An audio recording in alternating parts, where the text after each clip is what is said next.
While the S-400 has captured the headlines, in part because the maps showing the system's impressive engagement radius make good copy, in actuality the S-400 is the tip of the iceberg that is the integrated multi-layer air defense network that Russia has in place in Syria, mainly to protect its bases in Tartus and Khmeimim, but also to protect forward airfields and its own forces in the field.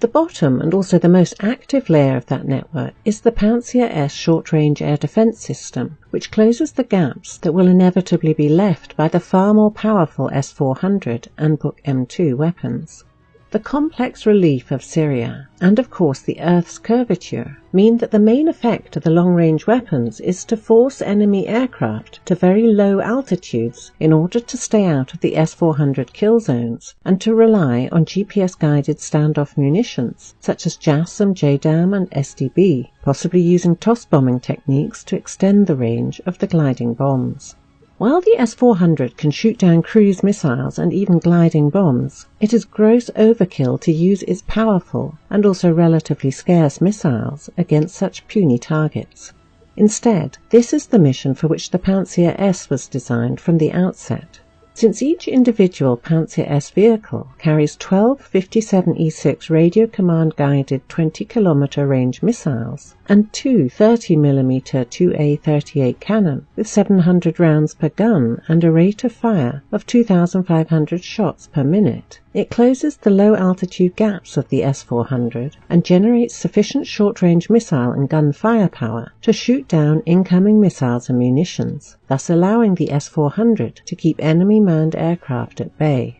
It is indeed a measure of the S-400's effectiveness that kept it from having to fire a single missile in anger in Syria. So instead, the aerial threats to Russian forces in theatre have taken a different form, one which has kept the Pantsir S vehicles quite busy. In 2017 alone, Pantsir S vehicles in Syria have so far destroyed 12 aerial vehicles, all of them with missiles. 2 of them were probably innocuous, drifting balloons, though given the nature of the conflict and the fact that they were both downed a few days apart in June, over Tartus and Khmeimim, these balloons may have been fitted out with surveillance equipment to observe Russian military facilities. Both were destroyed at close to the missile's maximum range. 4 of the targets were artillery rockets shot down over Khmeimim and Masyaf in Hama province, all of them in March. The remainder are surveillance drones, including 1 Turkish-manufactured Bayraktar drone downed near Tartus on May the 11th, 3 Israeli-manufactured Heron drones downed near Tartus and Masyaf in April, May and July of this year,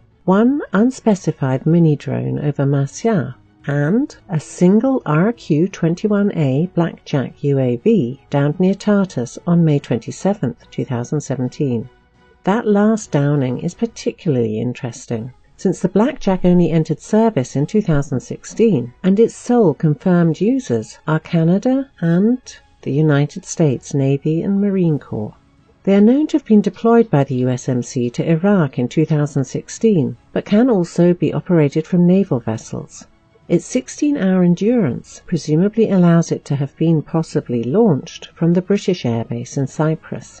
These incidents indicate that there are still many parties unhappy with the course the war in Syria has taken, which leaves open the possibility of a serious escalation. They also show that the Russian air defenders are keeping their eyes and ears open, ready to bring down any violators of Syrian airspace. As the proliferation of drones is only likely to increase in coming years, the Tula-based KBT is already working on an improved version of the Pantsir, designated the Pantsir SM, incorporating the experience gathered during its service in Syria. The improvements include a micro-missile, specifically designed to defeat enemy drones, with 4 such weapons being carried within an individual 57E6 missile tube, thus reducing engagement cost and increasing the volume of fire against the drone swarms of the future.